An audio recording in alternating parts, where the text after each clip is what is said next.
Saudara-saudari yang terkasih, di dalam diri setiap orang tentu memiliki apa yang namanya cinta kasih. Namun, apakah cinta kasih tersebut sungguh-sungguh dihayati dan dimaknai secara benar? Apalagi dihayati dan dimaknai dalam terang iman akan Yesus Kristus.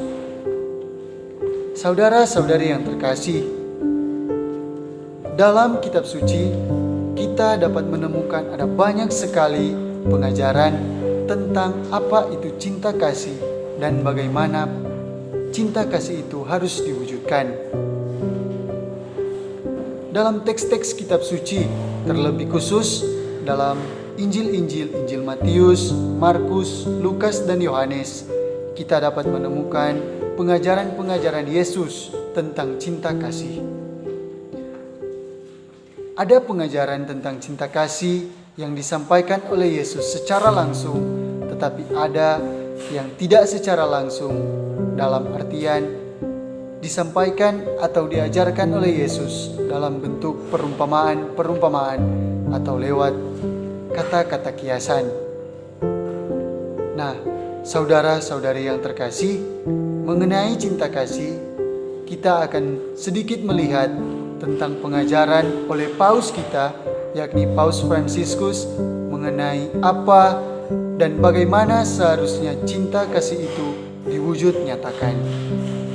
Berikut beberapa poin penting tentang pengajaran dan penyampaian oleh Paus Fransiskus tentang cinta kasih. Saudara-saudari yang terkasih, mengenai cinta kasih, Paus Fransiskus memberikan pengajaran melalui permenungannya. Pengajarannya ini disampaikan oleh Paus pada waktu Hari Berdoa Regina Coeli, yaitu pada 9 Mei 2021. Paus Fransiskus mengatakan bahwa Yesus mengundang kita semua untuk datang tinggal dalam kasih-Nya, supaya sukacitanya ada dalam kita dan sukacita kita menjadi penuh. Ada beberapa poin yang penting yang dikatakan oleh Paus Fransiskus, yaitu yang pertama, mengetahui kasih Bapa. Paus mengatakan bahwa cinta yang Yesus berikan kepada kita sama dengan cinta Bapa yang mencintainya. Cinta yang murni, tanpa syarat, dan diberikan secara cuma-cuma. Dengan memberikan kepada kita, Yesus memperlakukan kita seperti teman, membuat kita mengenal Bapa, dan Dia melibatkan kita dalam misinya yang sama demi kehidupan dunia. Dengan demikian, kita dapat berada dalam kasih Yesus apabila kita setia menaati perintah-perintahnya. Yang kedua, mencintai satu sama lain. Mengenai bagian ini, Paus mengatakan bahwa mencintai seperti cinta Kristus berarti bukan hanya mencintai diri kita sendiri, melainkan juga mencintai sesama dan membuka diri bagi mereka apabila mereka yang membutuhkan perhatian dan bantuan. Mencintai seperti Kristus berarti menempatkan diri kita pada pelayanan terhadap saudara-saudari seperti yang dilakukan oleh Yesus. Kita harus mampu mencintai bukan hanya dengan kata-kata, melainkan juga disertai dengan tindakan atau perbuatan dalam hidup kita sehari-hari.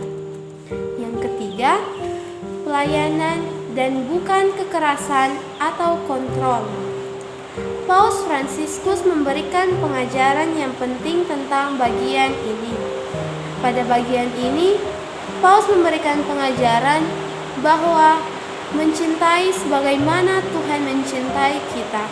Demikian pula, kita selayaknya mencintai sesama dan orang lain. Lewat menghargai dan menghormati, kebebasan serta hak-hak orang lain, dan mencintai mereka dengan apa adanya. Dan yang keempat, saksi kegembiraan. Pada bagian terakhir ini, Paus Fransiskus mengajak umat Kristiani untuk tinggal dalam kasih Yesus sehingga sukacita kita bisa penuh. Sukacita mengetahui bahwa kita dicintai oleh Tuhan dan hendaknya kita menjadi saksi sejati yang terwujud dari kegembiraan, karena sukacita adalah tanda khas dari seorang Kristen sejati. Demikianlah kutipan pengajaran yang disampaikan oleh Paus Fransiskus tentang saling mengasihi.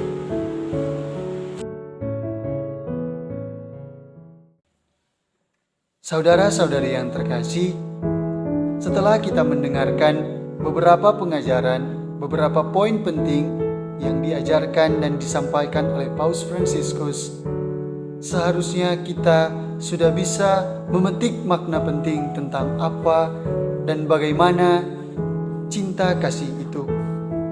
Cinta kasih adalah hukum yang terutama yang bagi orang Kristen harus melampaui hukum yang lain.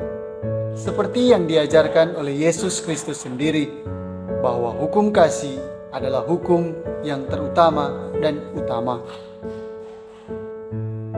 Cinta kasih seperti yang diajarkan Yesus harus berdasar pada 3 hal, yakni mencintai Tuhan, mencintai diri sendiri, dan mencintai sesama atau orang lain. Cinta kasih harus diwujud nyatakan secara benar dan tepat, dan jangan melakukan kasih hanya atas dasar keinginan atau untuk memanfaatkan orang lain demi mencapai kepuasan atau kepentingan pribadi semata. Marilah kita saling mencintai dan mengasihi sesama tanpa saling membeda-bedakan.